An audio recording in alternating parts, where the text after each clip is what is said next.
Bienvenue dans le Cercle des femmes atypiques. Nous sommes Nathalie Demeyer et Solange Emery. Et un mardi par mois, nous vous accueillons lors d'une masterclass afin de vous offrir des temps de partage entre femmes atypiques. Notre objectif ? Vous donner les clés pour faire de votre différence une force, vous coacher pour trouver votre juste place et vous épanouir dans votre job. Heureuse de vous revoir. Alors, ce qu'on va vous demander, c'est de, justement, pour pouvoir débriefer par rapport justement à vos échanges, on va donner 5 minutes dans chaque groupe. Et l'idée, c'est justement de savoir quels sont, vous, quels éléments vous retirez de ce partage entre vous, sur vos histoires de sauveuses, sur les effets négatifs et sur les gains. Qu'est-ce que vous avez envie de partager à propos des histoires que vous avez entendues? Et je mets le timing pour que ça fasse vraiment 5 minutes par groupe. Alors déjà, quel groupe a envie de démarrer? Et puis du coup, qu'est-ce qu'on peut-être si c'est OK pour tout le monde, on peut commencer.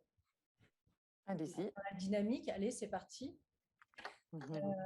Alors en fait, donc, dans notre groupe, 4 personnes, Karine, Katia, Alexandrine et moi-même, en fait, on s'aperçoit qu'on va avoir ce qu'on va peut-être retrouver en commun, c'est le fait que lorsqu'on est sauveuse, c'est dans toutes les catégories de la vie. Le fait d'être sauveuse auprès de la famille, des amis, du travail, mais pas que. Aussi, c'est le fait, par exemple, Alexandrine qui nous a expliqué qu'elle se sent responsable aussi, par exemple, des animaux et du coup des animaux de son quartier aussi. Donc, elle va avoir cette responsabilité qui lui incombe. C'est le fait qu'en effet, on va avoir du négatif, bien sûr, qui va être lié à des frustrations, à de la fatigue, potentiellement aussi à une notion d'argent, de perte d'argent, parce que forcément, être sauveur, ça va être acheter, si on nourrit les chats du quartier, on achète la nourriture. Si on aide financièrement ses enfants plutôt que de leur permettre d'être autonomes, eh bien, ça va nous coûter de l'argent et on va pouvoir retrouver la même chose peut-être au niveau du travail, enfin, des amis. Mais on va avoir aussi des éléments positifs qui peuvent être le sentiment à ce moment-là d'être aimé. Voilà, ça peut faire partie d'avoir l'impression d'être reconnu, d'être vu en tout cas. Ça peut être aussi le fait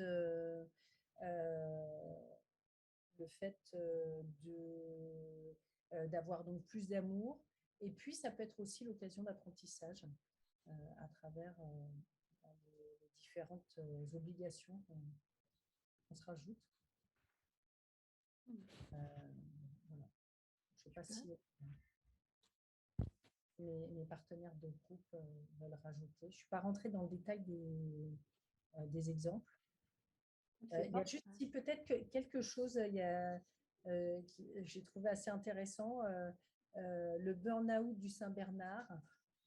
Hop, le jour où Karine a dit stop. La journée stop pour Katia, elle a fait la grève de la montre aussi. Voilà, donc j'ai aussi l'impression qu'une chose qui est assez commune, c'est à un moment donné, il y a une espèce de trop-plein et voilà, il y a un jour où on dit stop. Une prise de conscience, ras-le-bol. Voilà. Merci. Bon, Karine est d'accord, déjà. Merci pour ces premiers éléments. Je veux bien m'exprimer pour l'autre groupe. Oui. Alors, dans notre groupe, il y a eu 2 illustrations pro de Sandrine et Véronique. Et il n'y a pas eu... toutes les 4, d'ailleurs, on a eu un peu de mal à identifier les aspects négatifs, finalement, de ces expériences. Dans le côté positif, pour les services rendus à titre professionnel, il y a le plaisir d'aider, en fait. qui a été exprimée. Alors effectivement, il y a à un moment donné peut-être un effet de saturation quand ça va trop loin et l'envie de poser des limites, mais finalement ça s'est traduit de façon très positive pour Sandrine, puisqu'elle a suivi une formation de tuteur et que du coup maintenant elle aide, mais justement en ayant un cadre qui lui permet voilà, justement de poser les bonnes limites en fait et d'aider efficacement. Donc ça, c'était très intéressant. Et puis, alors ce qui était très intéressant aussi, c'est que pour Hélène et moi, on est parti plus sur le côté perso. Et en fait, alors c'est très différent et en même temps, il y a un point commun que je trouve très intéressant, c'est que c'est très lié à la relation avec notre mère. Donc pour Hélène, en fait, sa mère lui a attribué le statut de sauveuse en lui disant: «Tu m'as sauvée». Donc en fait, elle a ce statut sans avoir le sentiment d'avoir fait quoi que ce soit, mais comme on se le disait, ça a forcément un impact. Mais elle n'a pas trop identifié dans sa vie quel impact ça a pu avoir. Mais en tout cas, voilà, la qualité de sauveuse est ancrée dans son esprit.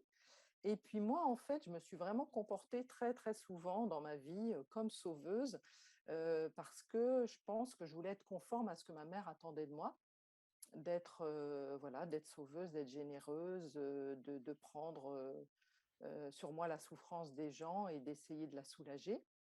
Et donc j'ai raconté une expérience notamment dans l'enfance où ça a pris un peu trop de proportions, c'est-à-dire que ça m'a beaucoup affectée.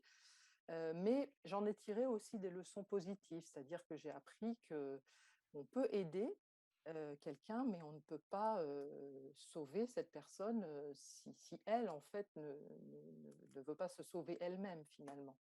Donc, du coup, je pense qu'aujourd'hui, quand j'aide les gens, je les aide avec la conscience que je ne peux pas les sauver, que je peux juste voilà, donner un coup de main à un moment donné, qui peut être déterminant, mais voilà, qui n'est pas en tout cas le seul élément, quoi.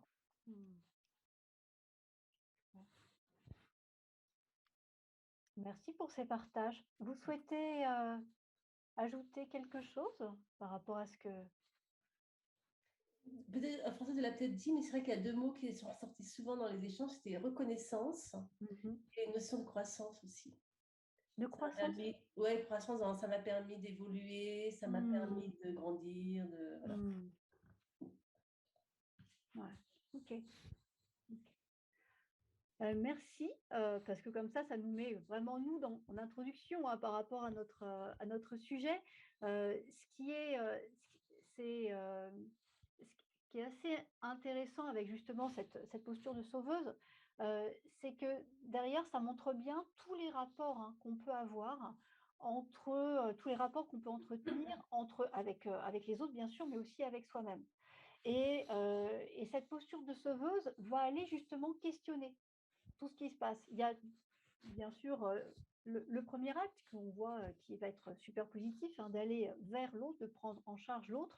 Et puis il y a tout ce qui va être justement, tout cet iceberg, tout ce qu'on peut retrouver en dessous, qui nous permet, en tout cas, nous, qui va être sur lequel nous, on va s'arrêter, en tout cas, ensemble. Donc si on reprend maintenant ce que c'est que la sauveuse en tant que telle, sa raison d'être, c'est vraiment de prendre en charge. Prendre en charge les autres, parce que les autres, ceux qu'elle perçoit comme ayant besoin d'aide. Ce n'est pas prendre en charge tout le monde. C'est à partir du moment où elle perçoit qu'il y a comme ça des personnes qui ont besoin d'aide. Donc, il y a vraiment cette perception, et on va le voir parce que c'est l'un des points justement qu'on va pouvoir relier aux atypiques, c'est cette perception de l'aide qui va du coup se déployer de façon plus importante. Donc, la sauveuse, bien sûr, elle va apporter des solutions à la place de l'autre, puisque vous connaissez le mode du fonctionnement. Donc, on apporte à la place de l'autre, ça agit à la place des autres pour pouvoir les soulager. Et surtout, il y a vraiment une notion de devoir d'être devoir d'être là, devoir de soutenir, d'être généreux, même si l'autre n'a rien demandé. Et donc, on a plusieurs effets naturellement négatifs dans le vouloir vous sauver. C'est la première chose, c'est la dépendance, voire la codépendance. On peut avoir la dépendance dans un seul sens, voire être aussi dépendant en tant que sauveur. Donc, on peut être entré dans des relations toxiques avec de la dépendance de part et d'autre. Le fait justement de prendre aussi une responsabilité qui est ultra forte, dans le sens où on va pouvoir s'approprier tout ce qui est réussite et en même temps prendre en compte tous les échecs. C'est-à-dire que si l'autre réussit, c'est parce que je l'ai aidé. Si l'autre ne réussit pas, s'il est en échec, c'est parce que je ne l'ai pas assez aidé. Mais du coup, on prend toute la responsabilité sur soi. Donc là, voilà, on prend dessus.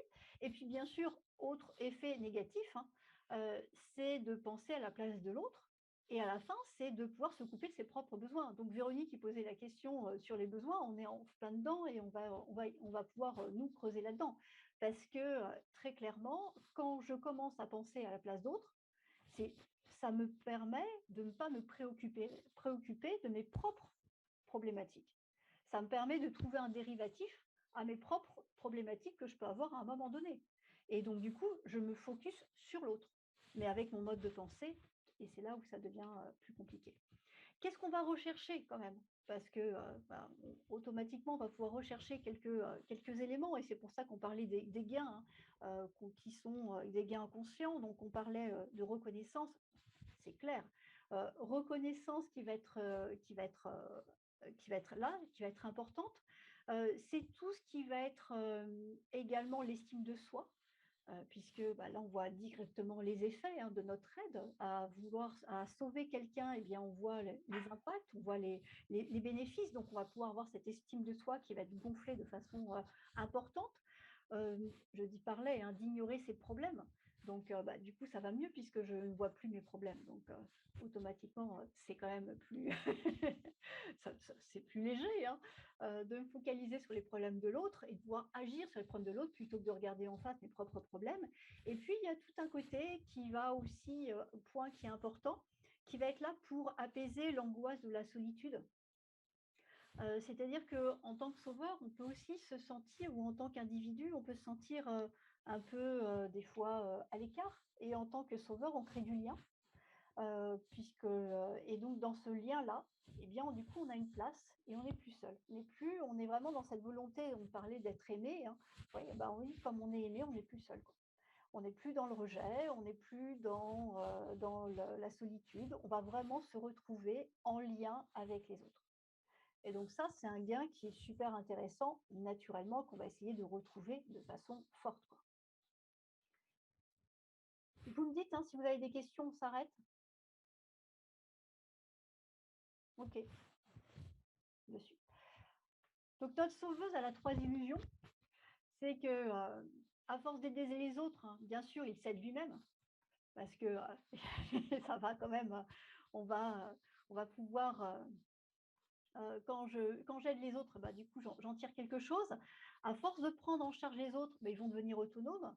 Et puis, autre illusion, c'est le fait de pouvoir être dans cette le fait que, parce que je me positionne en posture de sauveuse, automatiquement, je vais attirer des personnes qui sont en posture de victime. Et donc, elles vont arriver de façon systématique sur les domaines pro, perso, mais on va attirer, en tant que sauveuse, on va attirer différents types de victimes. Oui, Hélène? Par rapport à la première phrase, du coup, je ne comprends pas trop. C'est la sauveuse, je pense sincèrement. Oui, excuse-moi, c'est elle. Elle cède elle-même. Il manquait un pluriel. Ouais. Non, tu as raison. Tu as tout à fait raison. Je modifierai. Avant de vous l'envoyer, je modifierai. Non, c'est la sauveuse. On est dans les eaux, elle cède elle-même. Qu'est-ce que vous en pensez de ces illusions? Ça vous parle?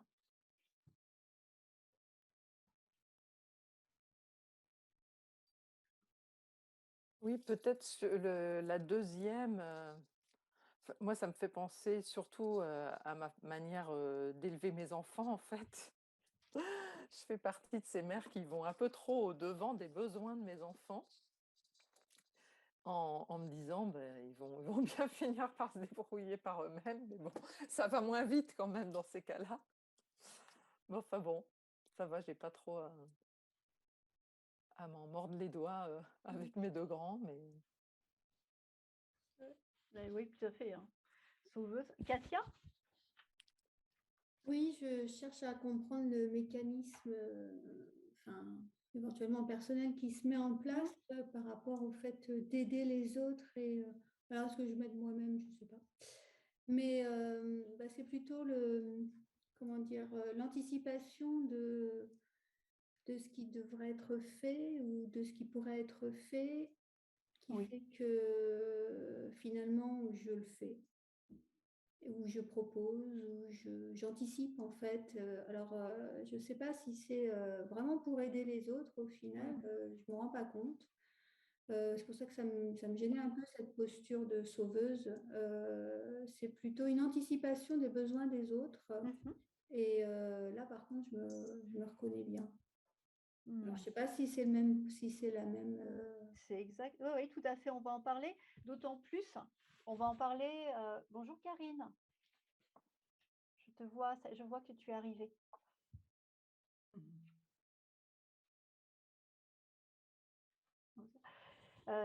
Oui, on va en parler, mais c'est tout à fait ça parce que quand on prend justement pourquoi atypique et sauveuse, et c'est là où pour moi c'est intéressant parce que les femmes atypiques ont, alors déjà entre le sauveur et la sauveuse, on sait que il y a plus de femmes sauveuses que d'hommes sauveurs.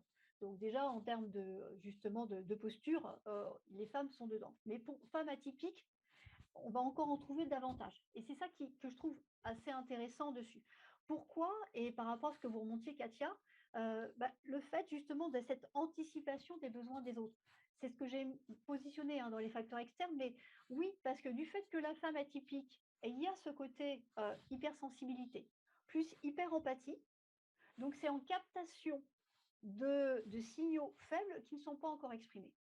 Et cette captation de signaux faibles font qu'on va aller se précipiter avec ces signaux faibles alors qu'en effet, ils ne sont pas exprimés.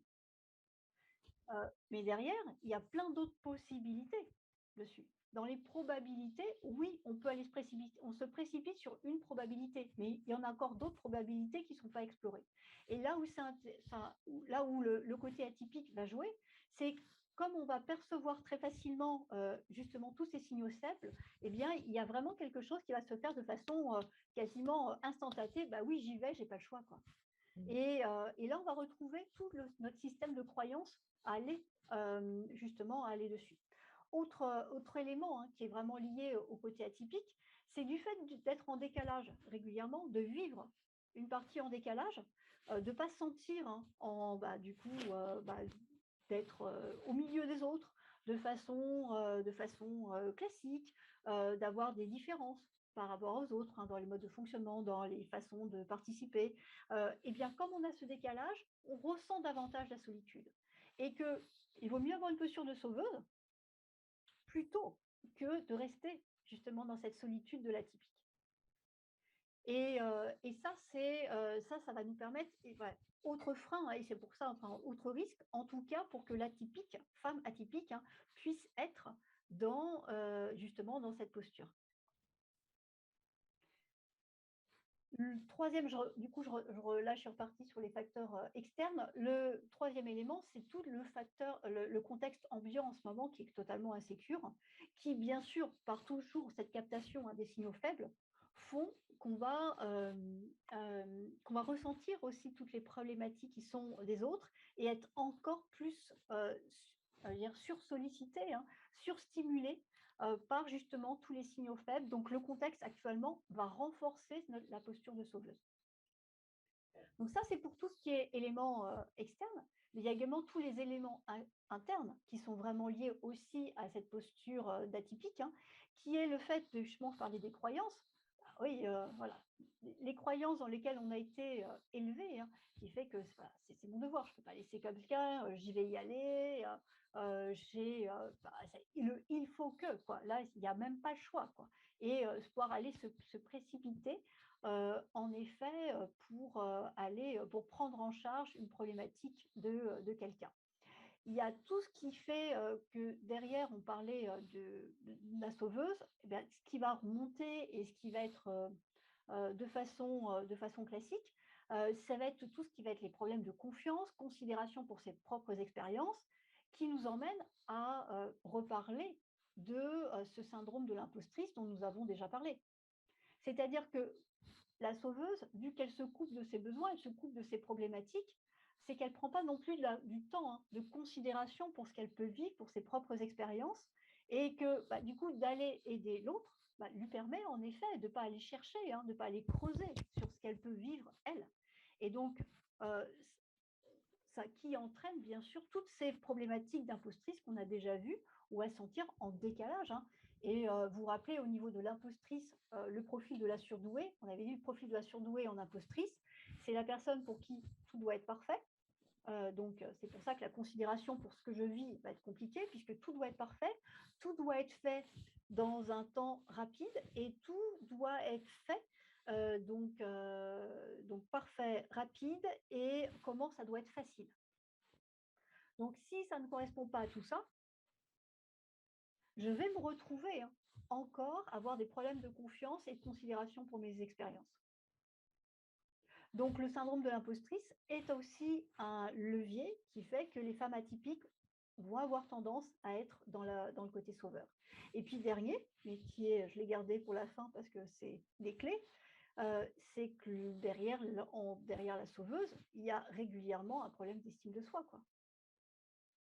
D'estime de soi dans ce que je suis, dans ce que je vaux réellement.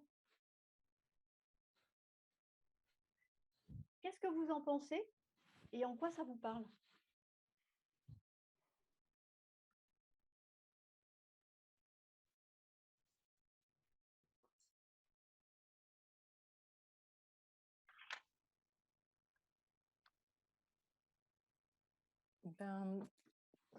Pardon. Moi, ce qui me parle le plus, je pense, c'est le côté croyance, c'est mon devoir. Donc, je parlais d'éducation tout à l'heure, un peu d'injonction pour être voilà, à la hauteur de ce qu'on attend de moi.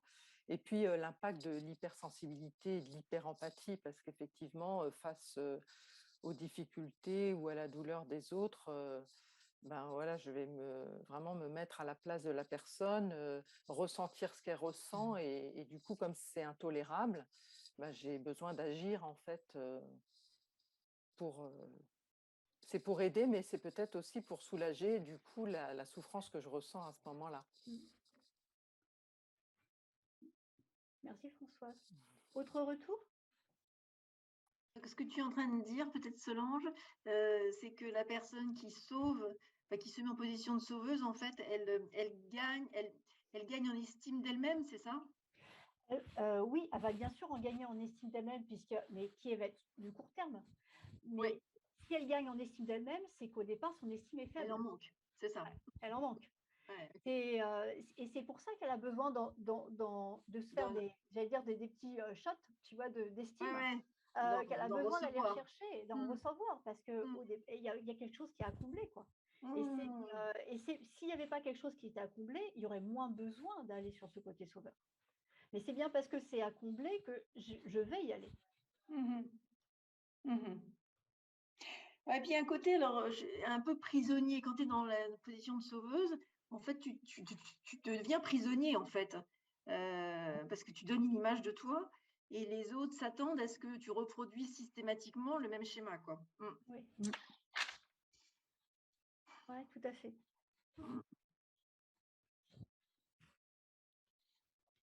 Tu crées la dépendance, quoi. Oui, tout à fait. Et c'est pour ça que je parlais de dépendance, mais de codépendance, parce que bien sûr, la victime, elle est dépendante du sauveur, mais d'un côté, le sauveur est super dépendant de la victime, quoi.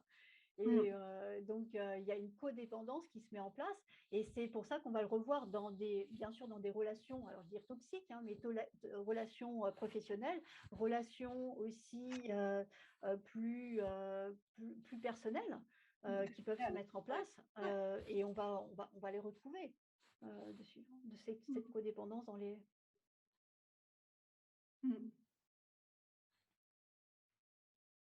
Ok, merci beaucoup. Par rapport à vos profils atypiques, est-ce que ça vous éclaire sur le fait de pourquoi on peut être davantage orienté sur cette posture de sauveur?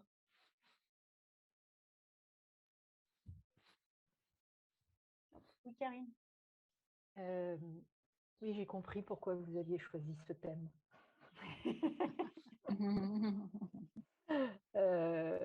Ouais, c'est hyper clarifiant en fait. Ça vient vraiment mettre de la lumière sur un truc que je n'avais pas compris. Donc merci pour ça. Et puis le tilt du flipper, là, dans tout ce que tu viens de partager, le tilt du flipper pour moi, c'est sur l'angoisse de la solitude. Je n'avais jamais vu le lien entre les deux en fait. Donc grosse révélation. Le waouh de la séance. C'est maintenant. Non mais c'est vrai, vraie grosse prise de conscience pour moi, merci. Oui, mais c'est... oui, Alexandrine? Oui, moi je me reconnais beaucoup, hein, après voilà, effectivement, maintenant je fais les liens, mais effectivement je coche, toutes les cases. Mais c'est bien de le voir, écrit. Moi j'ai besoin justement de voir les mots et voilà. Bon, j'ai évolué, hein, depuis, des années, au fur et à mesure que j'ai davantage d'estime de moi, donc effectivement, et que je me libère de mes croyances aussi. Mais il y a du travail. Merci beaucoup. Moi, je vous ai partagé mon histoire. Vous avez imaginé le boulot qu'il y avait derrière. Oui, je voudrais rebondir sur cette histoire de solitude. Ça me, je suis en train du coup de développer une nouvelle hypothèse par rapport à cette expérience que j'ai vécue adolescente, hein, où j'ai aidé une jeune femme adulte. Et en fait, je me dis, comme effectivement, je me sentais un peu décalée par rapport à mes camarades, je pense que je cherchais une amie. Donc en fait, je dis, ma mère m'a demandé d'aider cette femme avait besoin d'aide, donc je l'ai aidée, etc. Et je parle des autres et en fait, je ne parle pas de moi. Pourquoi en fait j'ai si bien, comment dire, je me suis investie à ce point en fait et en fait je repense, j'avais écrit une rédaction, on devait écrire une rédaction sur l'amitié et j'avais écrit une rédaction sur cette amitié en fait. Et j'avais commencé, la première phrase c'était ma meilleure amie est une adulte, cela peut paraître bizarre. Donc c'était une belle rédaction qui avait été très appréciée d'ailleurs. Et du coup, ça me fait penser que oui, probablement, je cherchais une amie en fait. C'était pas que l'injonction d'aider peut-être. Ouais. C'est pour ça que oui, Karine. Non, vas-y. Non, vas-y. Non, parce que ça n'a plus rien à voir avec Françoise, donc vas-y. Oui, c'est pour ça que je disais, c'est là où c'est intéressant et qu'on le remet vraiment par rapport justement au profil atypique, parce que si on prend nos caractéristiques du profil atypique, ce décalage qui est vécu de façon systématique, qui fait qu'on se sent isolé, et vous vous rappelez, hein, ça a été, c'est parce qu'on rencontrait avec Nathalie des femmes atypiques qui se sentaient toutes isolées, donc cet isolement, il est super fort, qu'on a décidé de créer le cercle, quoi. Pour justement favoriser les rencontres. Et donc, du coup, ce décalage, il est totalement vécu. Et du coup, c'est se dire qu'il vaut mieux faire ça. Enfin, il vaut mieux être dans le sauveur qu'être seul, quoi. Parce que être seul, en tant qu'atypique, on a tous vécu. Et c'est ultra important de pouvoir. Qu'est-ce qu'on peut faire pour justement ne plus paraître en décalage. Et la sauveuse est une façon d'être dans la norme, quoi.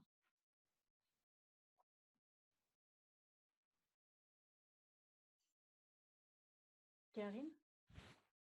Ouais, je voulais juste, sur la partie croyance, je vais parler pour moi, mais héritage judéo-chrétien assez présent, donc tu aimeras ton prochain, tu aideras ton prochain, tout ça. Et puis je voulais juste témoigner qu'il y a une dimension culturelle aussi, moi qui suis d'origine libanaise, pour le coup, le poids le poids, la richesse et le poids parfois de la communauté, de l'entraide, du soutien, et il rend compliqué la frontière en fait. Voilà. Je valide. Ah. C'est de quelle Méditerranée, toi? De la Corse, mais ma mère est née, enfin, elle est née, elle a grandi au Maroc, d'origine espagnole, donc c'est des cultures, voilà, euh, qui sont beaucoup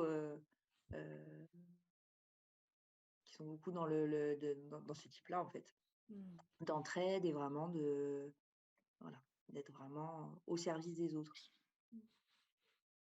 Et ça a des côtés super, mais ce qui est compliqué, c'est de trouver le bon endroit, en fait, Voilà, où c'est juste pour tout le monde. C'est ça qui est compliqué. exactement. Karine? Oui, bonsoir. Bon, alors, j'ai loupé un petit bout, mais je me demande, quand je vois le slide là, donc en tant qu'atypique, on a un problème d'estime de soi. Est-ce que justement, en se mettant dans la position de sauveur, il n'y a pas un côté aussi valorisant? Si, c'est exactement Hein? ça. Si. Ouais, c'est Ouais, ça. Hein. c'est exactement Ouais, ça. bah oui. Ouais. Ouais. Ça Parce que m'étonne. comme on manque d'estime, eh bien, on va en récupérer, Mm. puisque il y a quelqu'un qui va aller mieux parce qu'on est intervenu, qui va être soulagé. On a pris au moins en charge ses problèmes. Donc, ouais. Je vis avec quelqu'un qui est à fond dans ce profil et je lui souligne régulièrement. Et je n'étais pas consciente du fait qu'il avait un problème d'estime en soi. Hein. Mais et du coup, oui, il en est vraiment victime parce qu'on lui demande toujours d'aider. Il est connu dans sa société. Mais ouais, d'accord. Ouais, Et ça te donne quoi de personnes qui sont beaucoup dans cette position, qui vivent ensemble? comment ça se passe chez vous alors? Non, Moi, comment ça se passe? Ça peut être compliqué. Ça, franchement, là où ça va être compliqué, c'est que souvent, ils vont créer une alliance pour le faire pour d'autres personnes. Ça sera pas, toi, ça va être pour un enfant, pour à l'extérieur du foyer, parce que si les deux ont besoin d'être sauvés, ils peuvent se sauver bien sûr mutuellement, mais dans ce cas-là, il y en a un à un moment qui repasse en victime, tu vois, qui va vraiment être plutôt infantilisé par rapport au sauveur. Donc c'est là où ça peut. d'accord. Est-ce qu'il y en a un qui accepte d'être infantilisé ou pas?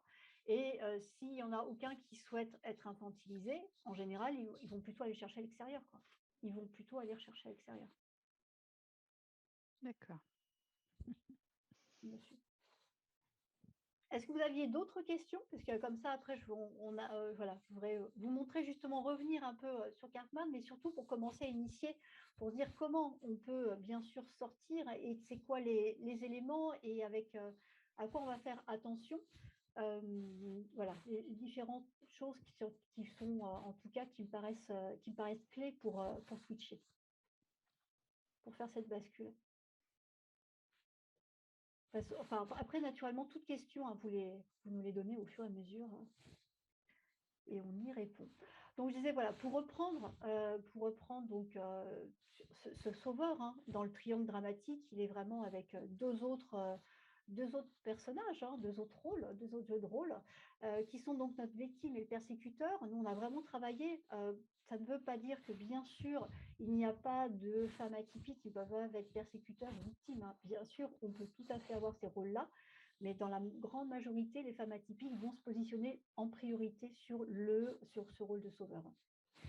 Donc c'est se retrouver donc en effet, on disait super héroïne, hein, anticipe en résolvant les problèmes des autres, il pense qu'il fait du bien, qu'il soulage les autres, qu'il rassure, il entretient les victimes dans le rôle, et puis bien sûr il finit victime. C'est là aussi où c'est important d'en prendre conscience hein, par rapport à cette logique.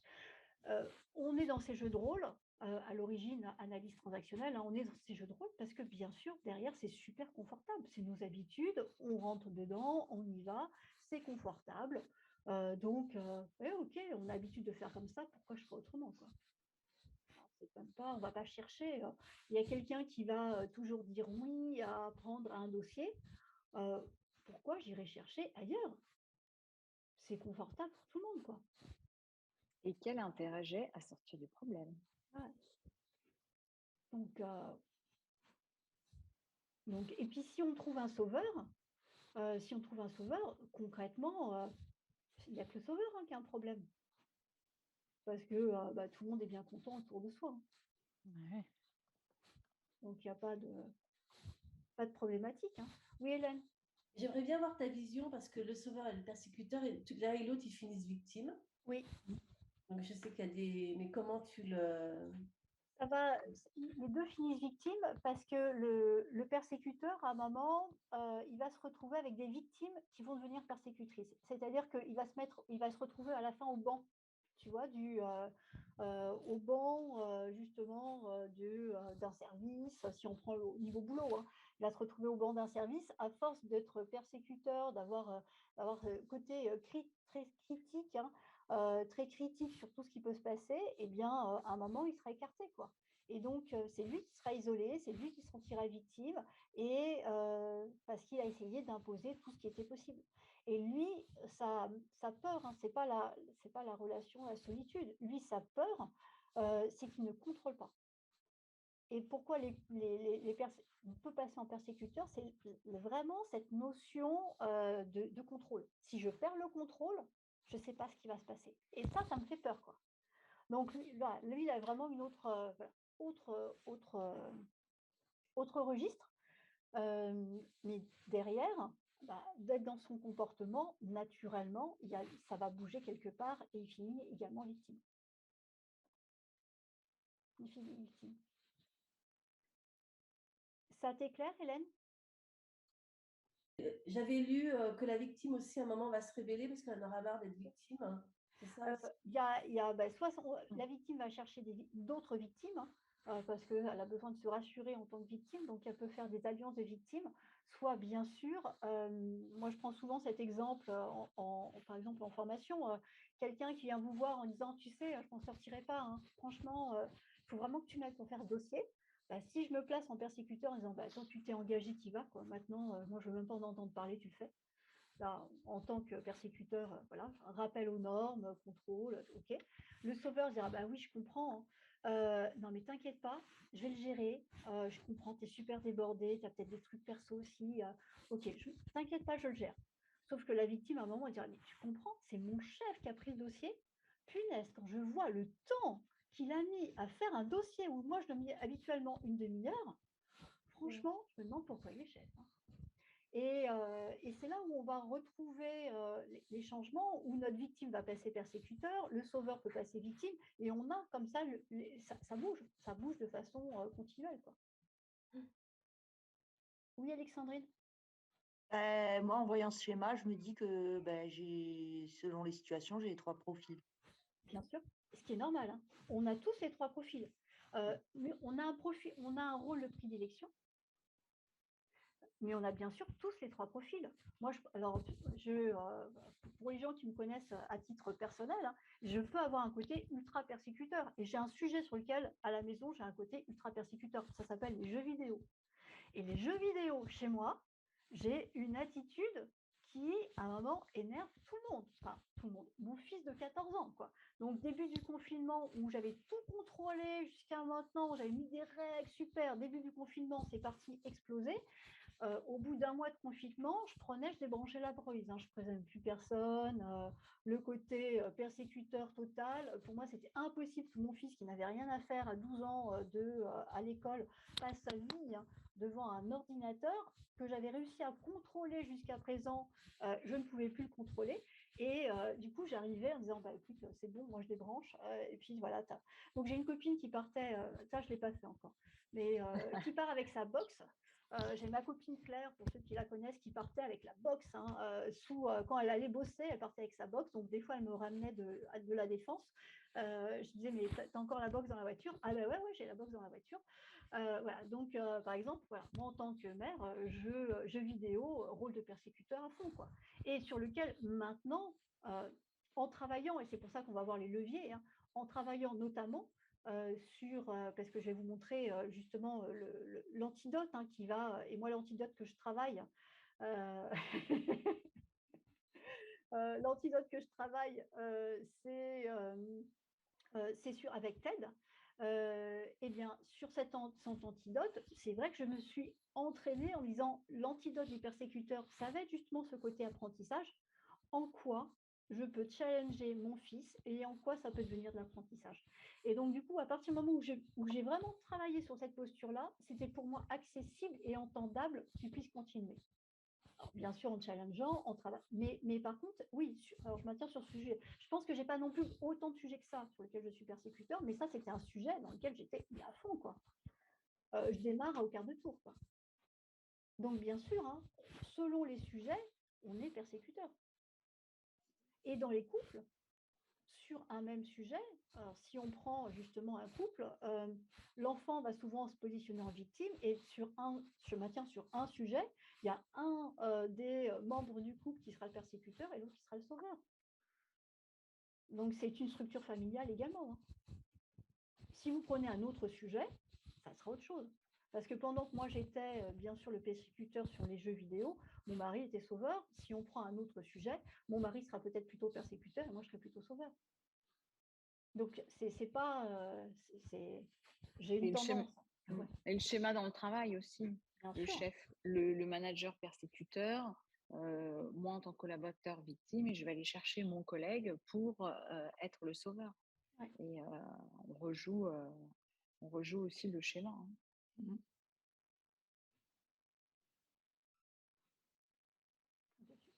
Alors, pour sortir de ça, et ce qui nous intéresse, c'est parce que nous, après, pour travailler justement sur notre posture, donc moi, j'aime bien la proposition qui est faite. Alors, il y a plusieurs propositions pour sortir, mais la proposition qui est celle du TED. Du TED, donc c'est quelque chose qui vient des États-Unis. En France, il y a donc une personne qui forme au TED. Donc moi, j'avais suivi la formation en bonne sauveuse. Je me suis dit, il faut absolument que j'aille la faire parce que là, je vais apprendre des trucs. Je vais aller pouvoir me creuser ce sujet-là. Et donc, les 3 autres postures qu'on va regarder, c'est vraiment cette posture du coach. Ça vous donne une idée de qui peut être coach dans cette posture, le challenger et puis le créateur. Donc 3 postures qu'on va retrouver donc à la place du persécuteur, du sauveur et de la victime. Donc nous, si on fait notre focus étant sur le sauveur, vous imaginez bien que le sauveur, c'est celui qui va, en travaillant, qui va devenir coach. Alors coach dans le sens accompagnement, d'être dans l'accompagnement de l'autre. C'est-à-dire de les voir les autres comme des créateurs potentiels, parce que notre sauveur, si j'interviens tout le temps, c'est qu'à un moment, je me pouvais me poser la question de la confiance. Quelle confiance réelle j'ai dans les autres si j'interviens tout le temps?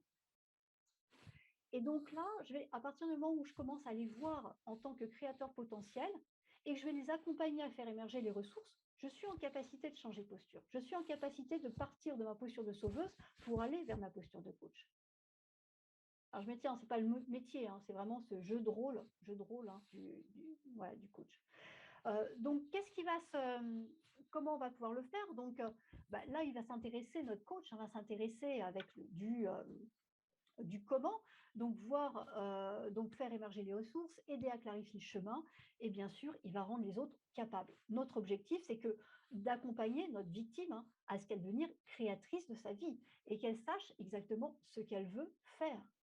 Et qu'elle sache ce qu'elle veut faire et du coup qu'elle sache aussi comment y aller, avec quels moyens. Donc tout notre intérêt en tant que sauveuse, c'est d'aller travailler cette posture du coach. Je maintiens mes postures, toujours à chaque fois. D'être vraiment dans cette dimension pour que notre victime devienne créatrice de sa vie. Alors, élément qui est important et que je trouve important et qui est bien positionné dans le TED, on disait que c'était confortable d'être dans nos habitudes. Là, automatiquement, de changer, ça sera confrontant. Et le confrontant, c'est faire front ensemble. Mais sur le moment, c'est peut-être pas très agréable. Parce que ça change. Jusqu'à présent, c'était oui, je vais le faire. Si à partir d'un moment, c'est mais de quoi tu as besoin pour toi le faire, c'est sûr que ce n'est pas le même discours. Donc, quitter la posture du sauveuse, c'est passer donc du sauveur au coach. Donc, c'est bien comment je vois les autres. C'est plus dire comment faire ou faire à la place d'eux, mais bien questionner, accompagner pour que l'autre trouve les ressources en lui. Sache ce qu'il veut faire, qu'il clarifie son objectif et en même temps qu'il sache comment y aller. Donc, vous voyez, on a vraiment cette progression de comment je peux faire. Alors, je vous renverrai bien sûr, hein, comme ça, vous aurez aussi sur les autres profils dessus. Donc, ce qui nous amène sur cette bascule là où on va passer de la sauveuse à la coach, eh bien, les questionnements sur lesquels nous, on va pouvoir aller travailler, qui sont par rapport à tout ce qui est interne et par rapport à tout ce qu'on a pu voir, c'est comment faire pour prêter attention à moi-même, à mes besoins.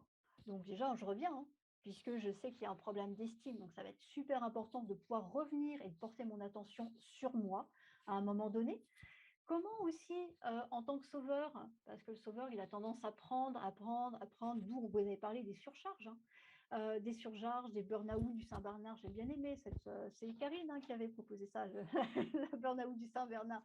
Voilà, c'est comment aussi, en tant que sauveuse, je peux aller formuler de l'aide, parce que ce n'est pas quelque chose en tant que sauveur qui va pouvoir être utilisé de façon régulière. Comment je peux faire plus de preuves, plus de considération à mon égard? Et puis, par rapport aux autres, comment derrière je peux percevoir les autres? Comment je les perçois? Comment je continue à les percevoir? Comme des problèmes à résoudre ou comme des personnes capables de trouver leur propre solution? Donc, c'est bien la question de la confiance du regard que j'ai sur l'autre. Et puis, du coup, comment je peux les accompagner pour clarifier, poser et clarifier le résultat et puis, du coup, les engager sur un premier petit pas. Donc ça, c'est tout notre champ d'exploration pour justement passer de cette posture de sauveuse à la posture du coach. Qu'est-ce que vous en pensez? En quoi ça vous parle?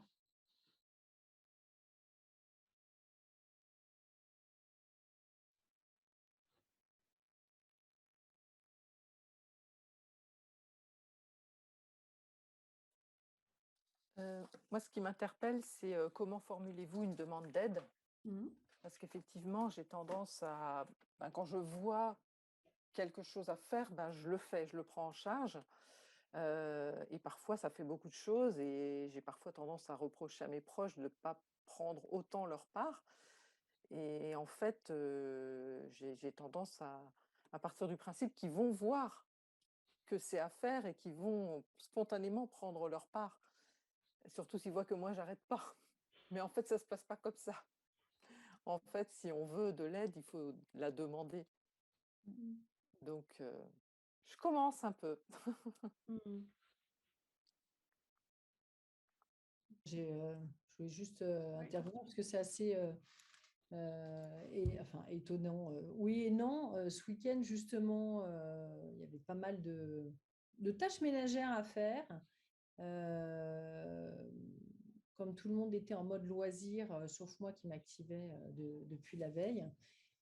Donc, j'ai essayé de formuler une demande avec je décris ce qu'il y a à faire, je commence à parler de mes besoins et là, ma fille se met en posture pour le peu de bourreau en me disant « Ouais, bon, c'est bon, on a compris. » Et en fait, du coup, j'ai un peu haussé le ton parce qu'elle sait être très autoritaire. Et du coup, je lui ai dit qu'en fait, j'avais justement besoin d'exprimer mes besoins, que j'avais besoin d'exprimer mes sentiments et que ma demande, c'était ça, en fait, d'être entendue. Et pas simplement qu'on me dise « C'est bon, on t'a entendu ». J'avais besoin vraiment d'être entendue. Donc, ça m'a fait penser justement à ce que tu me disais que dans 90% des cas, la demande, ça peut être une demande de feedback, dire est-ce que vous avez bien entendu ce que je vous dis? Parce que là, et tout à l'heure, tu parlais justement du fait de sentir seul à ce moment-là, parce que dans ce cas, tu vois, j'ai Ninon qui se met en mode autoritaire, Jules qui essaye de donner le change en essayant de faire de l'humour, mais du coup, qui tombe un peu à plat pour moi parce qu'en fait, moi, là, je me retrouve carrément victime alors que je voulais juste parler de parent à parent, enfin d'adulte à adulte plutôt. Et ça a été, c'était un grand moment de solitude. Et au bout du compte, parce que quand même Ninon a compris qu'elle avait été un petit peu loin et elle a quand même entendu justement cette demande, même si elle ne s'est pas passée telle que j'aurais aimé. Elle a entendu, ils se sont mis à l'action et le ménage de toute la maison a été fait en 1h30. Donc, écoute, yallah.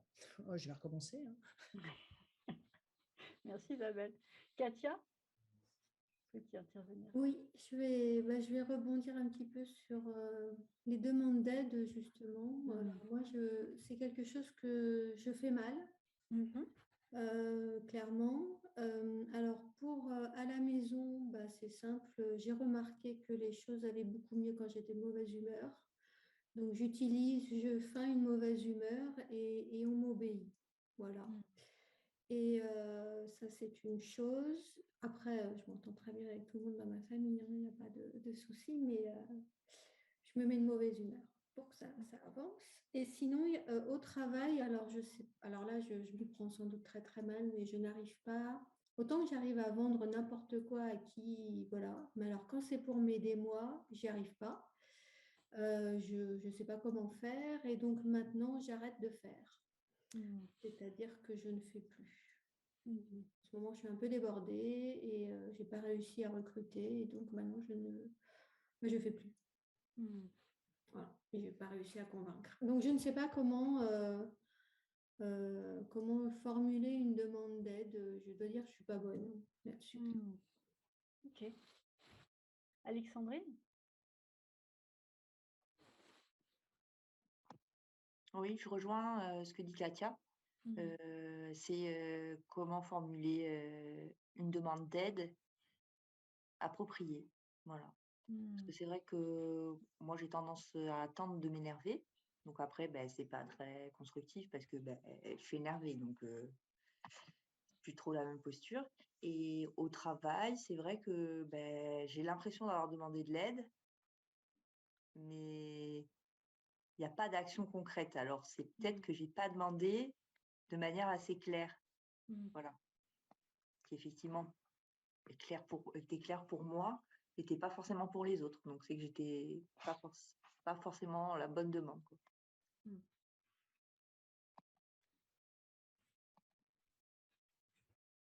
Ok. Super. Alors, je voulais vous montrer. Oui, on va aller. Oui, je vais garder ça pour tout à l'heure. Ce que je vous propose, c'est qu'on fasse notre pause. Ouais. Petite pause comme ça. Comme on se quitte à 21h, ça vous va si on fait que 10 minutes de pause? Donc on se retrouve à... ouais, il faut que je prenne mon téléphone parce que c'est noir sur noir sur mon écran, je vois plus rien. Il est 20h07. Donc ouais, 10 minutes, ça fait 17. Ouais, bon, alors on va dire 20h20 quand même, parce que sinon... Touche ton nez, 20h20, touche ton nez. Et en plus, j'ai du rouge, tout va bien. Ah, puis Sandrine aussi. On est nickel.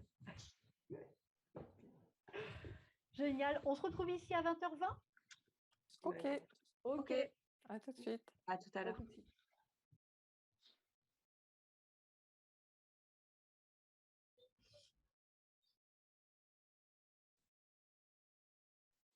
Ça y est, je réactive mon son. Je parlais, mais personne ne m'entendait.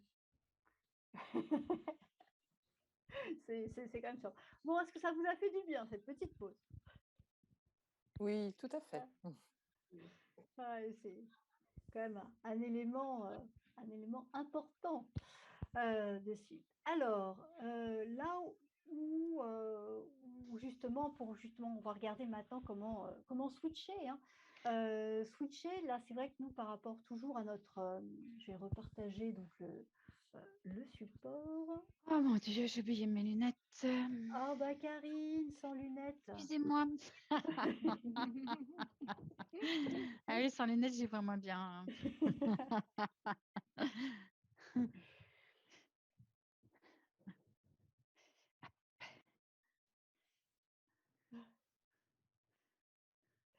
Ça va, tout le monde a ses lunettes et tout. Ok.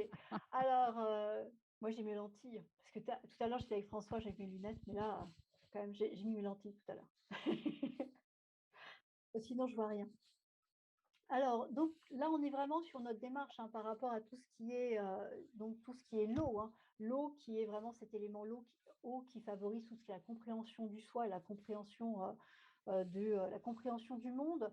Et à travers l'élément eau, c'est une métaphore naturellement pour nous dire qu'on va travailler, nous, sur justement nos besoins, nos émotions, notre sensibilité, tout ce qui est bien sûr tout l'impact au niveau de la relation.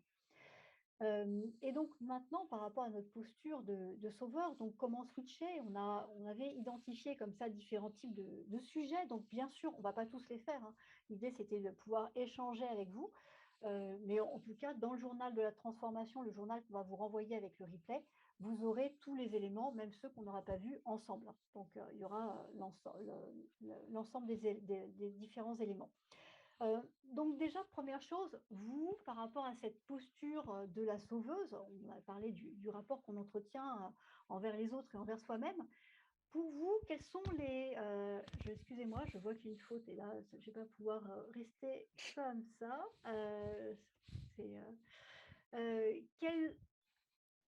Quelles ressources avez-vous donc à développer? Quelles sont les habitudes que vous devez changer? Enfin, qu'est-ce qui vous paraît important à ce stade, hein, à mettre en place justement pour sortir de cette posture de sauveuse?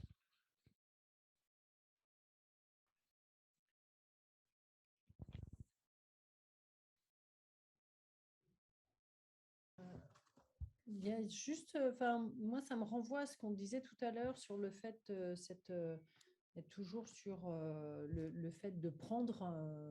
Et donc, en termes de ressources, je pense qu'il y a une capacité physique et puis le fait de s'oublier. Donc, au-delà de la fatigue, on continue à prendre en charge parce qu'il faut. Et donc, du coup, on va puiser dans nos propres ressources jusqu'à l'épuisement. Donc, au niveau des habitudes, c'est justement être en capacité de s'écouter, de dire, OK, là, c'est pas raisonnable, donc non, je ne fais pas. Peut-être. Capable de dire non, peut-être. L'habitude à changer, arrêter de dire oui tout le temps.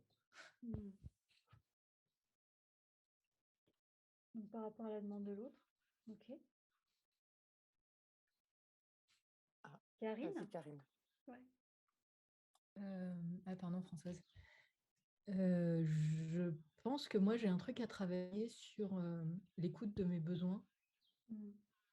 Vraiment sur cette écoute attentive, mais tu sais, du fine-tuning, quoi. Parce que je pense que mes besoins au sens large, je crois que je sais à peu près où ils sont.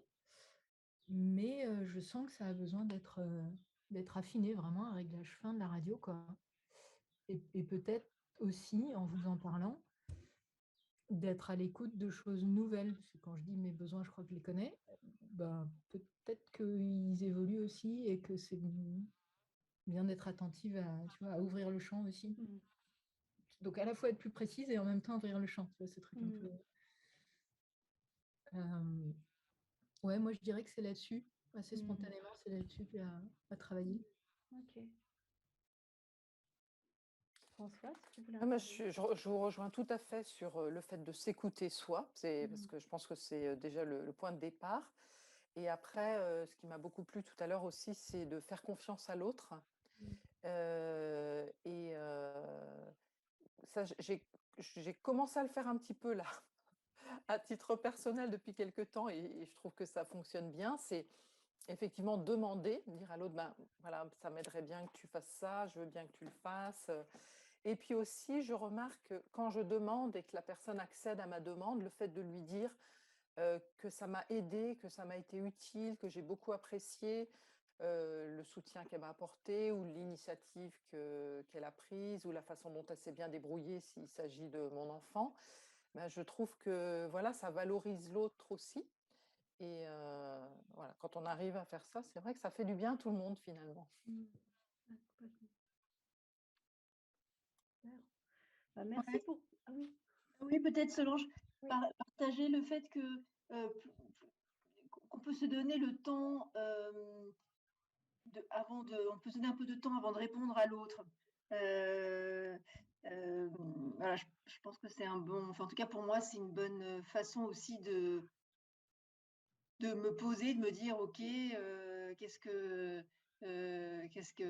si je fais ça, qu'est-ce que ça va engendrer comme conséquence pour moi et voilà, donc de réfléchir un peu aux conséquences du dire oui avant tout de suite de répondre positivement.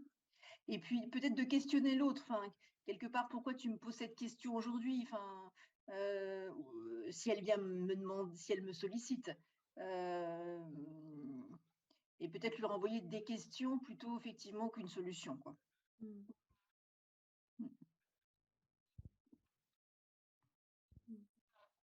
Oui, moi je voudrais intervenir en fait par rapport à la confiance qu'on peut faire à l'autre. Moi j'ai tendance à faire confiance.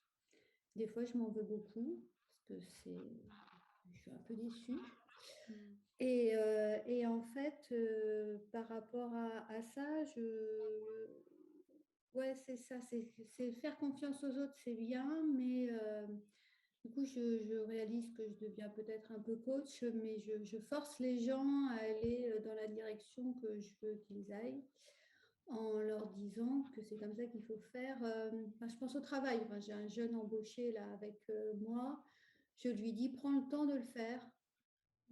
Forme-toi, prends. Enfin, j'arrive à motiver en fait, sachant qu'en même temps je fais confiance puisque je le laisse faire totalement parce que moi j'aime pas contrôler par contre. Voilà. Donc c'est par rapport à la confiance de l'autre, je trouve que c'est un sujet qui est quand même très compliqué et faire confiance en laissant le temps et en montant enfin, en développant les autres en fait. Voilà. Parce que sinon, d'une manière générale, je n'ai pas réagi tout à l'heure sur l'environnement extérieur. Ça m'arrive d'arriver à me dire que les gens, je ne les aime pas. Voilà. Enfin, moi, j'en suis un petit peu là, donc je fais un effort surhumain sur moi-même pour laisser, pour que pour pas considérer que les gens, je les aime pas.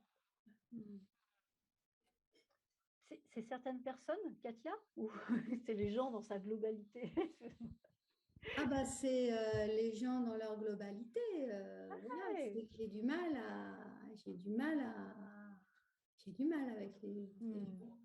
Voilà, parce qu'ils me déçoivent, parce que je m'entends bien, mais en fait, ce que je dis souvent, c'est que j'attends d'être un peu éblouie, vous voyez?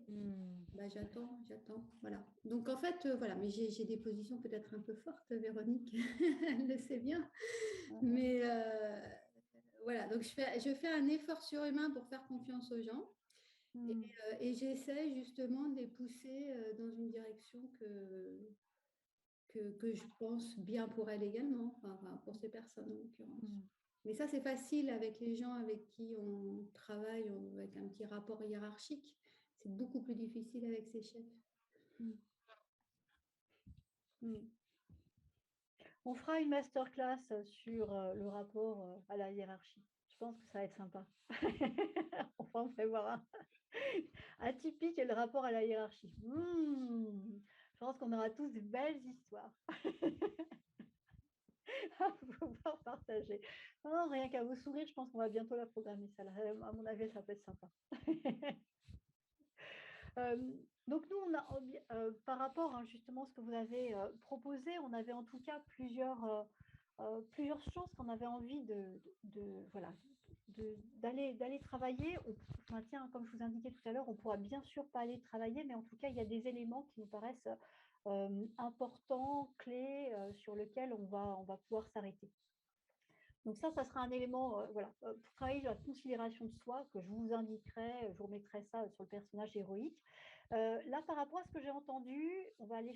J'avais envie d'abord de parler de cet outil qui est la trousse à outils de Claude Steiner, parce que c'est pour moi déjà pour justement par rapport à où il faut, à cette capacité à dire non. Après, bien sûr, on parlera du dire non, mais de cette capacité à dire non et à arriver à se préserver. Ces 5 questions de Claude Steiner, elles sont fortes parce qu'elles permettent vraiment de repositionner la responsabilité de chacun dans la relation. Et quand quelqu'un vient me faire une demande, justement, pour ne pas être dans cette logique d'être dans toujours dire oui, c'est bien de se poser ces 5 questions. C'est-à-dire qu'on vient vous voir en disant, est-ce que, ok, la personne, elle vient juste se plaindre ou est-ce qu'elle a réellement exprimé une demande? Parce qu'en tant que sauveur, vu qu'on entend les signaux faibles, on a tendance à entendre des demandes là où il n'y en a pas quand même. Donc, c'est important de savoir, est-ce qu'il y a vraiment une demande? Est-ce que c'est de ma responsabilité? Est-ce que ce que je vais faire de responsabilité donc de manager, de coach aussi, par rapport, ça marche aussi bien sûr avec l'accompagnement, mais est-ce que c'est ma responsabilité? Ce que je veux faire, c'est vraiment de ma responsabilité. Troisième question, c'est est-ce que je suis compétente? Est-ce que j'en ai les ressources, les capacités? Notamment la question du temps. Est-ce que j'ai le temps de faire ce qui est demandé par rapport à cette demande, quelqu'un vient, est-ce que j'ai réellement le temps de le faire? Quatrième, est-ce que l'autre participe à la résolution? Ou est-ce que c'est moi qui fais tout? Si dans ce que je vais proposer, je prends tout, je fais tout, je me retrouve encore dans la posture de sauveur. Donc ça, c'est important de savoir, est-ce que l'autre va quand même participer? Dans la mesure de ses moyens, ok, mais est-ce qu'il participe quand même? Et le cinquième, c'est bien sûr, est-ce que j'en ai envie? Alors, j'hésitais à le mettre en premier, je ne vous le cache pas, parce que j'aime bien cette notion d'envie, de motivation, d'énergie, mais est-ce que j'ai réellement envie de le faire? Si j'ai déjà des réponses par rapport à ça, en disant, bah oui, il y a une demande, oui, peut-être que la personne aime bien me voir en tant que manager, donc c'est un peu, ou en tant que tuteur, parce qu'on parlait de tutorat aussi tout à l'heure, en tant que tuteur, ça peut être de ma responsabilité, il y a une demande sur tuteur, d'accord, mais clairement, là, je n'ai pas les ressources en termes de temps. Enfin, j'ai peut-être les compétences, mais je n'ai pas les ressources en termes de temps. J'ai l'impression qu'on attend que je fasse tout et je n'ai pas vraiment envie de le faire. Bah, ça nous commence à nous poser la question. C'est-à-dire que, OK, si j'y vais, je serai en posture de sauveur. Donc, c'est important d'aller se repositionner, en tout cas d'aller rechallenger, bien sûr, ces questionnements-là. Moi, je l'utilise aussi en tant que coach, quand j'ai un nouveau coaché qui vient me voir en me disant est-ce qu'il y a une vraie demande de coacher est-ce que est-ce que le cadre me convient en termes de responsabilité? Je le transforme, ce n'est pas ma responsabilité de coacher, mais est-ce que le cadre me convient dans ce qui est en train de se poser? Est-ce que je me sens compétente? Et il y a des coachings que j'ai renoncé à faire parce que je me sentais pas, à un moment donné, compétente pour faire telle chose ou telle chose. Et c'est important, en tout cas, de pouvoir le positionner. Est-ce que je sens que l'autre veut vraiment participer ou pas? Et est-ce que j'ai vraiment envie de faire ce coaching ou pas? Et c'est vrai que c'est une grille de lecture que je prends maintenant au quotidien dans mes coachings, dans ma posture professionnelle, pour vérifier, en tout cas, si je peux être dans une posture de sauveur ou pas. Donc, voilà, 5 questions qui sont en tout cas qui peuvent être clés par rapport à ce qu'on peut justement, ce qu'on a pu lire. Et par rapport à tout, et c'est ça que je voudrais qu'on aille explorer, nous, justement, ce dont on a échangé avec Nathalie, c'est-à-dire quel exercice, parce que comme on avait prévu pas mal d'exercices, vous verrez dans le cahier, tout après, dans ce qu'on va vous envoyer, eh bien, qu'est-ce qui est vraiment important pour nous? Et on voulait revenir justement sur cette notion de besoin. Parce que les besoins, on a tous des besoins, oui, c'est OK. Mais est-ce qu'on les connaît réellement? Ce n'est pas toujours si simple que ça. Et donc, du coup, ce qu'on avait envie de vous proposer, c'est plutôt cette interrogation sur les besoins. Parce qu'une fois que je connais mes besoins, c'est beaucoup plus facile d'exprimer des demandes. Si je ne connais pas mes besoins, ça va être très compliqué d'exprimer une demande parce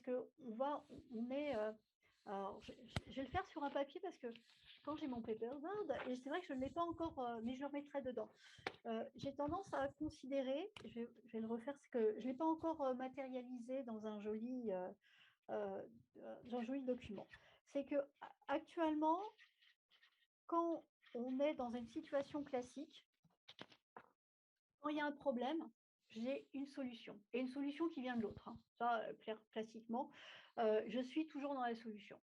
En passant, et par ce que proposait Isabelle, donc elle travaillait sur justement la communication non violente, dans ce qu'elle a proposé. C'est là où c'était intéressant, c'est que ça nous permet d'aller s'intéresser à la relation. Et par la relation, j'ai trouvé d'autres solutions. Et je ne vais pas en trouver qu'une, je vais en trouver plusieurs. Et pour ça, j'ai besoin de faire un premier temps, c'est savoir qu'est-ce qui se passe là pour moi. Donc, clarifier ce que je vis. Et la deuxième chose, c'est d'exprimer ma demande à l'autre. Et ça, c'est ce qui va être clé parce que la demande, dans ces cas-là, pourrait être entendable à l'autre. Mais ça nous permet de changer de la façon de fonctionner où habituellement, j'ai un problème, oui, j'ai une solution et c'est à l'autre de le faire. Eh bien, en travaillant sur mes besoins, ça me permet d'ouvrir et d'aller questionner comme ça d'autres demandes, d'autres types de solutions. Et c'est ce qu'on va vous proposer justement d'aller expérimenter parce que par rapport justement à cette expression de la demande, cette expression de l'aide, hein, expression de la demande, on a entendu qu'il y avait comme ça des attentes sur ce point-là. Donc, premier temps, je vous disais, pour aller changer hein, par rapport à cette façon classique de fonctionner, cette fonction automatique de fonctionner, on va vous demander d'aller justement identifier quels peuvent être justement vous actuellement vos 5 besoins prioritaires. Ce n'est pas un exercice qu'on va faire en binôme, c'est un exercice qu'on va faire de façon individuelle. Mais là, l'objectif, c'est que vous puissiez identifier actuellement, puisque nos besoins changent tout le temps, quels sont vos 5 besoins prioritaires. Et je vais vous laisser comme ça quelques minutes.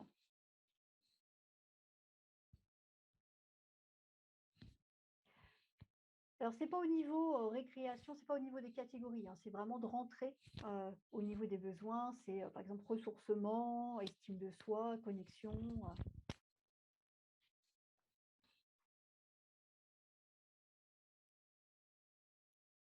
Est-ce que, je vais faire un petit tour, est-ce que vous avez pu identifier comme ça vos besoins? C'est dur d'en choisir 5. Ouais. C'est dur d'en choisir 5. Donc j'en ai listé un peu plus et il faut que je sélectionne. Solange, c'est les besoins par rapport à notre position de sauveuse ou c'est... C'est besoin, non, alors pas en uniquement. général. Oui, besoin en D'accord, général. ok. Besoin en général, hein, pas uniquement par rapport à notre posture de sauveuse. Moi, par rapport à Françoise, moi je trouve qu'il m'en manque qu'un. Donc c'est étonnant. Quand tu vois, j'ai pas. Ouais. Bah, c'est là où ça dépend vraiment, quoi. Il y a des moments où on a plus de besoin, il y a des moments où on a moins de besoin, on va se retrouver là-dessus. Et là, j'aimerais bien qu'on garde 2 minutes pour que l'une d'entre vous, celle qui accepte, puisse nous dire qu'est-ce que ça fait quand elle vit pleinement son besoin. C'est-à-dire que quand son besoin est pleinement là, enfin, qu'il est pleinement assouvi, qu'est-ce que ça lui fait de vivre vraiment ce besoin-là? D'en prendre un sur la liste, celui que vous souhaitez, et qu'il y ait une d'entre vous qui nous explique, OK, quand elle vit son besoin, quand son besoin, quand justement on est vraiment dans ce... Quand tout est assouvi, quand tout fonctionne par rapport à ce besoin-là, qu'est-ce qui se passe pour elle? Est-ce que l'une d'entre vous accepterait de nous exprimer ce qui se passe pour elle?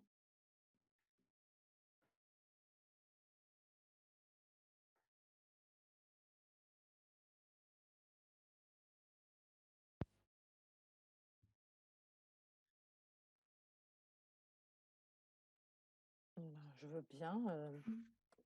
Il y a un sentiment de plénitude, je pense.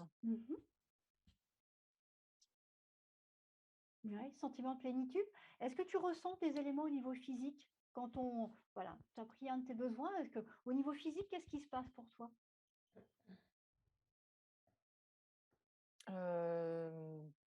Les mots qui viennent, c'est ouverture et légèreté. D'accord. Ouverture, légèreté, ok. Est-ce que tu as l'impression que tu as des pensées, que tu as en tout cas qu'il se passe quelque chose au niveau de tout ce qui peut être au niveau cognitif, dans ta tête, tu vois des... Oui, c'est comme si tout était plus clair, comme si voilà, les solutions s'ouvraient à moi plus facilement. Et au niveau des émotions, comment tu te sens au niveau côté émotionnel quand ton besoin est assouvi?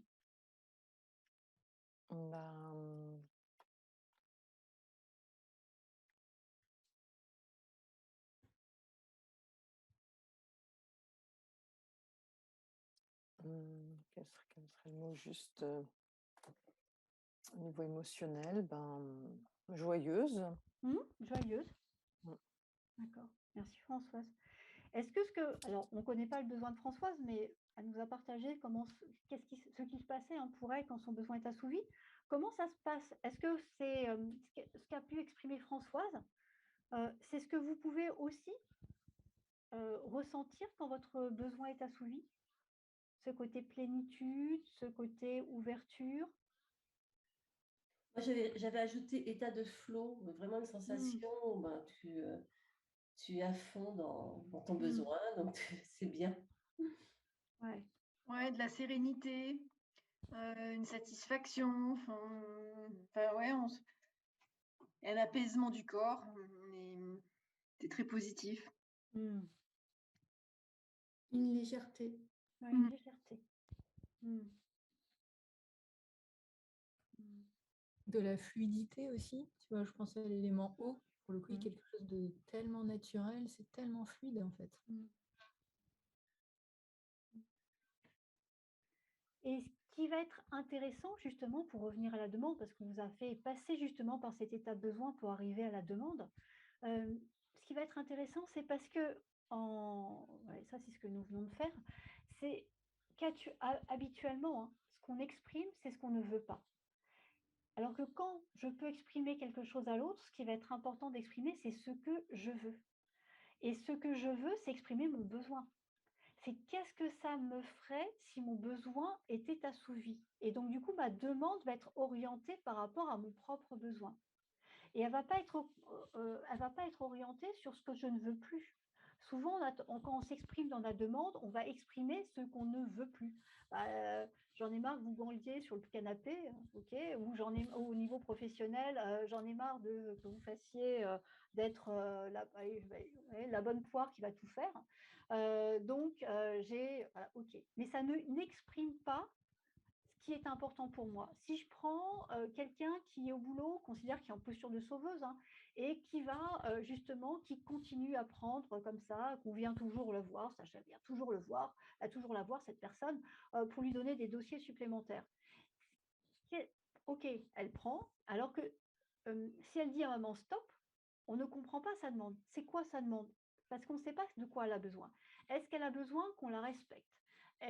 Voilà. Est-ce qu'on a besoin qu'on prenne en considération son travail? Est-ce qu'elle a besoin, elle, davantage de travailler en coopération? Est-ce qu'elle a besoin davantage, elle dit non parce qu'elle a besoin d'anticipation dans son organisation? Est-ce qu'elle peut avoir besoin je ne sais pas, vous voyez, ce que je veux dire, c'est que quand je dis non, j'ai l'impression d'être claire à l'autre, sauf que je n'exprime pas en fin de compte ce qui est réellement important pour moi. Et si je n'exprime pas, si je n'exprime pas ce qui est important pour moi, l'autre ne peut pas comprendre. Et donc, ce qui va être important, et pourquoi c'est important de passer par les besoins, parce que quand je sais ce qui est important pour moi, je suis en capacité d'aller exprimer mon besoin. Et donc, à partir de là, je vais pouvoir exprimer une demande qui prend en compte, bien sûr, mon besoin. Donc, je reviendrai sur cette notion-là. Et quand on parle justement d'aller exprimer, ce qu'on va utiliser, et là je me base vraiment sur la posture de la communication non violente avec ce qu'on appelle le crapaud, c'est-à-dire que pour qu'une demande soit efficace et qu'elle fonctionne, le crapaud dit je vais utiliser des verbes d'action, c'est-à-dire est-ce que vous seriez d'accord de faire telle chose? Ok, ça doit bien sûr être réaliste, parce que si je demande un truc réalisable, de toute façon, ça ne sera pas possible. Ça doit être au présent, dans le sens, c'est est-ce que vous êtes d'accord pour vous positionner maintenant? Ça doit être positif dans le sens, j'exprime ce que je veux. Et ça, c'est super important par rapport à ce que je viens de vous dire, puisque si je n'exprime pas ce que je veux, derrière, on ne peut pas, on va pas comprendre, en tout cas, quelle est réellement ma demande. Ça doit être suffisamment précis pour permettre à mon interlocuteur de se positionner. Et derrière, dernier élément, et autre élément sur lequel je voudrais échanger avec vous, c'est que ça doit être ouvert au dialogue. Parce que quand on parle d'une demande n'est pas une exigence. Et ça, c'est super important. Si j'ai une exigence face à l'autre, j'exprime l'exigence. Si je suis réellement dans une demande n'est pas une exigence. Alors parce que quand on a échangé sur les demandes, on a entendu des fois que les demandes pouvaient être des exigences. Et c'est très important de bien se positionner en disant, est-ce que là, je vais je suis toujours encore sur une demande ou est-ce que je suis déjà dans une exigence? Donc ce crapaud, il est facile à utiliser hein, parce que c'est derrière. Si je prends un exemple de cette personne qui prend toujours tous les dossiers, hein, et du coup, ouais, ça pourrait être, est-ce que vous seriez d'accord hein, pour que la prochaine fois qu'un dossier comme ça arrive et doit être géré par le service, pour qu'on puisse considérer en tout cas les différentes activités de chacun, pour qu'on puisse répartir au mieux les tâches, si cette personne a besoin d'équité, par exemple. Mais à partir du moment où je vais être au clair de ce qui est important pour moi, je serai en capacité de l'exprimer et là, ça sera entendable.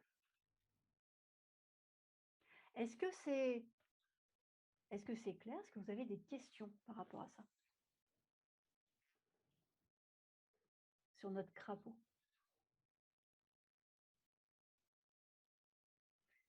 Est-ce que l'une ou l'autre accepterait justement par rapport à l'un de ses besoins de faire une demande en format crapaud? Alors moi, dans mes besoins, j'avais l'harmonie. L'harmonie. Alors, donc ma demande, alors là, en l'occurrence, sur l'harmonie, on va être dans une situation familiale. Et donc, ma demande pourrait être, est-ce que vous seriez OK pour que la prochaine fois qu'un conflit débute lors d'une discussion, on puisse poser les choses hein, et communiquer de manière respectueuse et raisonnable? C'est nickel. On est totalement... Qu'est-ce que vous en pensez, justement, d'aller utiliser ce crapaud, justement, pour formuler vos demandes? Du coup, là, par rapport à ce que dit Isabelle, moi j'avais choisi la même chose que toi, Ouais. mais du coup, tu n'as pas un jugement de valeur sur ce qui est qu'est-ce qui est respectueux, je ne sais pas si c'est bien ce que je dis. Hein. Est-ce que c'est ta vision? Et du coup, est-ce que du coup, tu n'es pas décentré par rapport Isabelle t'avait dit de manière respectueuse et quoi? Tu avais dit quoi après? Tu avais mis un autre adjectif? Est-ce que c'était respectueuse et raisonnable? Raisonnable. Peut-être raisonnable. En tout cas, c'est à mes yeux, tu vois. Enfin, en effet, j'exprime ce que ça peut être, en quoi ça peut être important pour moi.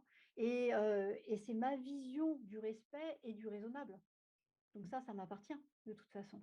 Donc ça va, on peut le dire comme ça. Bien sûr. Ça ne porte pas à dire, ben non, pas du tout, maman. Je vais t'appeler maman, Isabelle.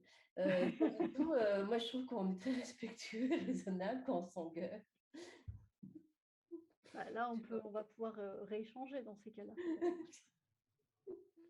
Mais en tout cas, ça porte ma vision de la situation. Et ça, ma vision de la situation, personne ne peut me l'enlever puisque c'est mes ressentis et ma vision. Et le besoin que j'exprime, c'est le mien, ce n'est pas celui des autres. Je ne parle pas pour les autres.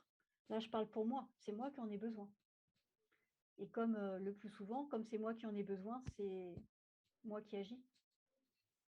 Et du coup, Isabelle, excuse-moi, mais tu avais noté, tu as mentionné cette notion de ton besoin, que c'était ton besoin. Alors non, en fait, non, je l'ai pas mentionné, je l'ai pas mentionné dans la phrase. Je l'ai dit avant. Donc là, en effet, ça peut être peut-être, est-ce que je peux dire, mon besoin, j'ai un fort besoin d'harmonie. J'ai besoin vraiment de sentir l'harmonie dans mon lieu de vie. C'est important pour moi, c'est une valeur qui est importante pour moi. Donc, est-ce que vous seriez d'accord que la prochaine fois que un conflit débute au sein d'une conversation, pour qu'on puisse prendre du recul, poser les choses et discuter d'une manière respectueuse et raisonnable. Calme, alors peut-être calme et respectueuse.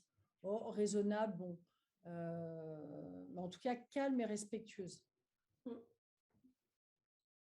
qu'on peut ne pas s'insulter, mais se crier dessus quand même. Allez, calme et respectueuse. Calme et respectueuse, d'accord. Essayez, hein. Oh, tout à fait. Est-ce que par rapport à ce qu'elle nous a proposé Isabelle, vous voyez comment vous pourriez exprimer vos besoins et utiliser le crapaud? je termine avec ça parce que je vois le temps.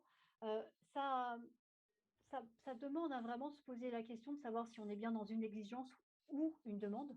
Et ça, c'est comment je me positionne par rapport à un refus. Si on me refuse, est-ce que c'est confortable ou pas confortable? Si on refuse hein, la demande et que c'est pas confortable pour moi, c'est que j'étais dans l'exigence, quoi. Si ça reste confortable parce que je peux entendre que j'ai des besoins, mais que l'autre aussi a des besoins. On peut me dire, bah oui, mais écoute, alors là, on est sur l'harmonie. Écoute, moi, j'entends que tu souhaites être dans l'harmonie, mais moi, ce qui va être important, c'est qu'on puisse interagir, qu'on puisse vraiment dire ce qu'on pense, sans filtre, qu'on ne se cache pas derrière quelque chose. Je fais un peu exprès hein, par rapport à la situation d'Isabelle. Mais en tout cas, on pourrait peut-être le reformuler, mais on comprend bien cette notion de coopération qui dit que oui, bien sûr, on va prendre en compte, ça c'est mon besoin, mais d'un côté, il y a aussi le besoin de l'autre. Et dans toute situation, hein, il y aura toujours ces deux besoins-là. Il n'y a pas que mon besoin. Si je me mets en besoin, que mon besoin, je me remets en situation haute hein, par rapport à l'autre. J'ai besoin que, si je veux vraiment être dans cette coopération, je veux vraiment être dans l'écoute, si je veux vraiment que la demande soit équilibrée et soit entendable, j'ai besoin qu'on soit, que mon besoin soit au même niveau que le besoin de l'autre et pas en décalage. Ce que je vous propose, c'est qu'on puisse faire un dernier tour de questions et puis après, qu'on puisse clôturer sur notre masterclass. Ah, je vais tirer.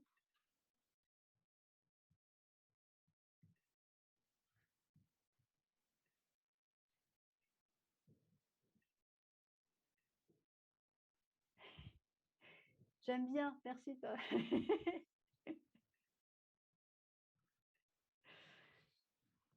Vous avez dans le chat Karine qui nous a proposé comme ça une petite image. Est-ce qu'il y a un dernier, voilà, est-ce que vous avez des questions par rapport à ce qu'on a vu aujourd'hui? Et puis du coup, l'idée c'est vous, par rapport à votre intention sur cette posture de sauveur, avec quoi vous repartez? Si on fait un petit tour pour chacun.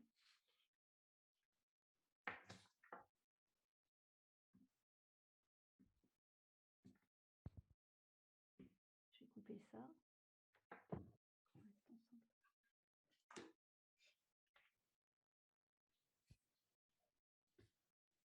Donc avec quoi repartez-vous? Bien. Ça m'a beaucoup plu ce que tu as dit par rapport au fait que si on dit ce qui ne nous convient pas, en fait, ça n'a pas de portée. Ça a une portée plutôt négative et donc ça n'atteint pas l'effet escompté. Mais si on exprime les choses en termes de besoins, ça change tout. Et ça m'éclaire concrètement sur une collaboration que j'ai avec une cliente qui me convient pas trop. Et en fait, ça me convient pas trop parce que ça ne comble pas certains besoins qui sont essentiels pour moi. Et je me dis qu'il faut que j'en parle à cette cliente et que je lui exprime mon besoin pour qu'elle comprenne en fait voilà, comment on peut mieux fonctionner ensemble pour que je retrouve de la motivation dans cette collaboration. Et d'arrêter de se positionner en sauveur, parce que du coup, tu le prends en tant que sauveur. Oui, c'est ça, parce qu'en fait, comme on l'a évoqué lors d'autres rencontres, je me suradapte. Et donc, je me retrouve en souffrance, entre guillemets. Ce n'est pas une souffrance non plus intolérable, mais c'est quelque chose voilà, qui n'est pas très agréable. Et en fait, je me dis, ouais, il faut que j'exprime mon besoin. Donc, ça peut. Et puis après, voilà, après, je prendrai les décisions qui s'imposent parce que si mon besoin ne peut pas être comblé, voilà, peut-être que j'aurai une décision à prendre. Mais en tout cas, ça vaut le coup d'essayer, quoi. Super. Merci Françoise. Autre retour?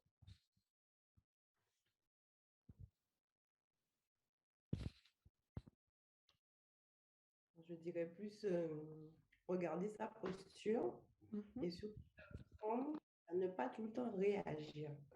À ne pas vouloir aider, mais ne pas se dire, bon, je vais faire à sa place ou je vais lui montrer comment.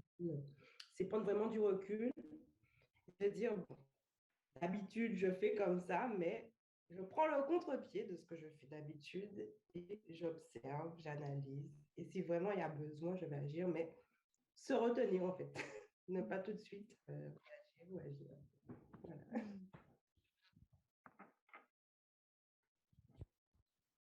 Merci Sandrine. Mettre de côté aussi ses émotions, voilà, et ne pas leur donner trop de prise. Les laisser s'atténuer.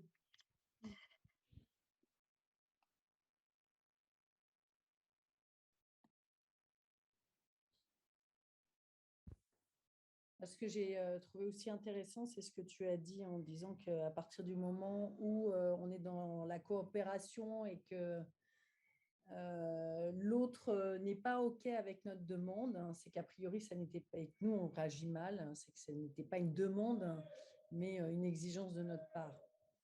Après, ça veut dire travailler sur les exigences. Eh oui, parce que forcément, si tu restes frustré régulièrement, c'est bon, il y a un truc à creuser de ce côté-là. Bon, autre masterclass peut-être. Hein. Ouais, c'est vrai, on a un sujet sur les exigences aussi, oui, tout à fait.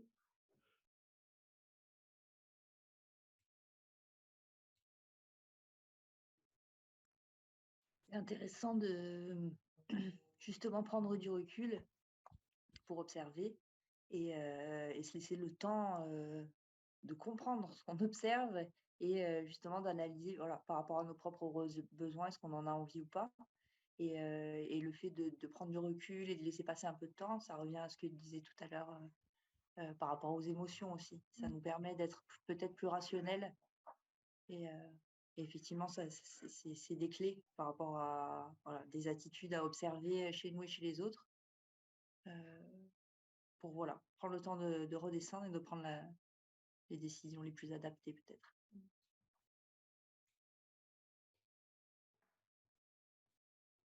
Ouais, j'ai trouvé que c'était intéressant là, les 5 questions que tu nous as présentées. Est-ce que j'ai envie de le faire? Est-ce que je me sens compétente? Voilà, est-ce que l'autre fait quelque chose? Enfin, je trouve que ça permet d'avoir des clés de réponse. Ah, moi, j'adore. Hein. La trousse à outils de Claude Steiner, quand je l'ai découvert, j'ai dit ah oui, d'accord. Ben, voilà. Passer les situations, cette grille-là, ça permet tout de suite de. Ok, bon, bah, peut-être pas celle-là alors. On va dire non maintenant à chaque fois. On va devenir des persécuteurs. Ce que j'accompagne beaucoup hein, sur tout ce qui est communication non violente dans les organisations. Et j'ai souvent tendance à dire que pour les profils que je vois moi en formation, c'est pas rarement des persécuteurs, c'est souvent des personnes qui ont plutôt des profils de sauveuses qui viennent dans cette formation-là et qui pensent justement qu'ils sont tout le temps dans la bienveillance pour l'autre. Mais à quel moment on est dans la bienveillance pour soi? Et là, dans cette posture du sauveur, c'est aussi s'accorder beaucoup, beaucoup de bienveillance à soi. Et de dire non, c'est pas contre l'autre, c'est bien sûr pour soi, s'accorder cette attention, cette bienveillance que l'on peut avoir.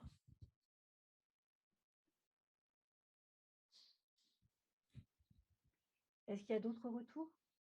Moi, très rapidement, donc, je suis d'accord avec Véronique, je trouve que le questionnement était très intéressant. Alors, j'ai vu un petit peu, c'est au niveau des besoins. Le constat que j'ai fait, c'est que mes besoins ont évolué, parce qu'il y avait des besoins qui étaient très présents, et je me suis rendu compte que ça y est, c'était acquis, je ne sais pas si c'est acquis, hein, mais c'était plus devenu un besoin pour moi, parce que je pense que je les ai intégrés, donc je suis assez contente en fait. Mais j'en ai peut-être d'autres, hein, du coup, maintenant. Mais j'ai dévié vers d'autres besoins. Oui, ils ont évolué.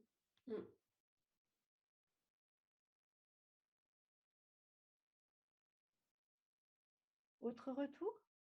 Ouais, moi je voulais vous remercier encore une fois. Et je me disais que s'il y avait eu cette masterclass il y a 2 ans, ça aurait peut-être évité le burn-out du Saint-Bernard. Mais que voilà, j'ai appris autrement. Et que j'ai appris en fait à un moment où en n'ayant plus le choix. C'est-à-dire que non seulement je voulais plus, mais je pouvais plus. Et du coup, c'était le bon moyen de demander de l'aide. Voilà. Et puis, ouais, donc nouvelle clé de compréhension, nouvelle grille de lecture de ces sujets-là, et tout est lié. Donc, merci beaucoup.